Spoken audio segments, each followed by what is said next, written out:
Hello friends, reports are indicating that North Korea has sent 10,000 troops to Russia, ostensibly for training, but it's being suggested that these troops will soon join the front lines in the Russia-Ukraine war. Now, many factors need to be connected here. First, consider why Iran hasn't directly attacked Israel. This could give you an insight into Russia's positioning. Secondly, while the Russia-Ukraine war seems to have no end in sight, discussions about peace are already underway for the Israel-Iran issue. If successful, this could be a political achievement for Biden as he approaches the end of his term. However, there's no ceasefire or deal on the horizon for Russia and Ukraine, as diplomatic talks are essentially frozen. This war is expanding, and we're likely to see multiple countries getting directly involved. North Korea, for example, is now actively participating with its troops arriving in Russia. This escalation isn't unexpected. Earlier this year, North Korea and Russia signed a defense pact where North Korea pledged substantial support to Russia in exchange for Russian defense technology. This was bound to be executed eventually, and now it has been, with North Korean troops finally arriving in Russia. NATO and the EU are calling this development a dangerous escalation in the conflict. But NATO and the EU also need to consider that the US has been openly providing funds and weapons to Ukraine since the war began in 2022. The support from the US, the UK, and other NATO countries has been crucial for Ukraine's survival. If not for this backing, Russia would likely have taken over much of Ukraine by now. In contrast, Russia has fought 90% of this war with its own resources, receiving mostly economic support rather than military aid from allies like China and India, who provided market access when Europe sanctioned Russia.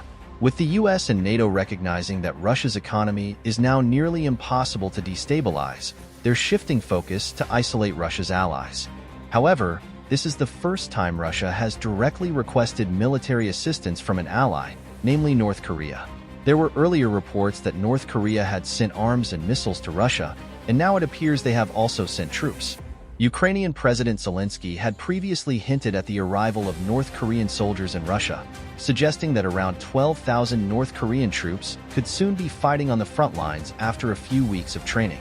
These troops will likely be used to secure the areas Russia has seized, such as the Kherson region, where Russian troops are now reportedly stretched thin.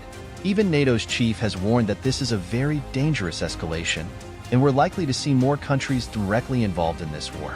However, NATO should also consider that while they're openly supporting Ukraine, it's natural for Russia to seek help from its own allies.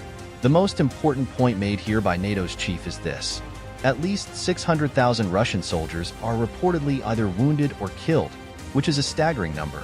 Such a massive casualty count means these soldiers can't be deployed on the front lines or even domestically. This is why Russia now finds itself in need of external help for the first time in this war, revealing a weakness. In any conflict where both sides begin to weaken, multiple countries typically get involved. This situation can be compared to past conflicts like the Syrian and Egyptian wars, where other countries intervened as local forces began to weaken, or even World War II, where a similar pattern emerged. Now, this casualty figure is a major setback for Russia, and you might recall that Russia began forcibly enlisting civilians in response. Even Indian workers who had gone to Russia were reportedly drafted, and some tragically lost their lives on the front lines. This led Prime Minister Narendra Modi to request that Putin avoid forcibly enlisting any more Indians, to which Putin reportedly agreed, eventually pulling all Indians from the front lines. This entire episode highlights Russia's troop shortage, which is why they have now arranged to use North Korean soldiers. NATO's chief and Zelensky have both pointed out that around 12,000 North Korean soldiers are expected to arrive to help hold the Kherson region, which Russia currently controls. This move is aimed at preventing Ukraine from regaining this area and to counter any perception that Russia is weakening or losing this war. As for what North Korea gains in return, they've secured a deal with Russia for military technology, surveillance satellites, submarines, and other defense resources in exchange for providing troops. The two countries had already signed a defense pact promising mutual support earlier this year, and now that agreement is being executed. NATO, the EU, and the US are increasingly alarmed, as this indicates the war is indeed expanding. Biden may not have much control over stopping this now. We'll have to see what happens after the US elections because, as I've mentioned before, The real outlook on the Russia-Ukraine war will only become clear once the elections conclude and the new president is in place. For now, it's a neck-and-neck race, with Kamala Harris and Donald Trump trading the lead. Experts aren't making firm predictions yet about who might win.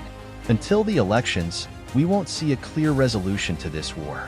Biden's administration has added complexity to these global conflicts, and while he might be able to achieve a resolution in the Iran-Israel conflict, Russia's weakened position has put it in no place to support Iran fully in the conflict.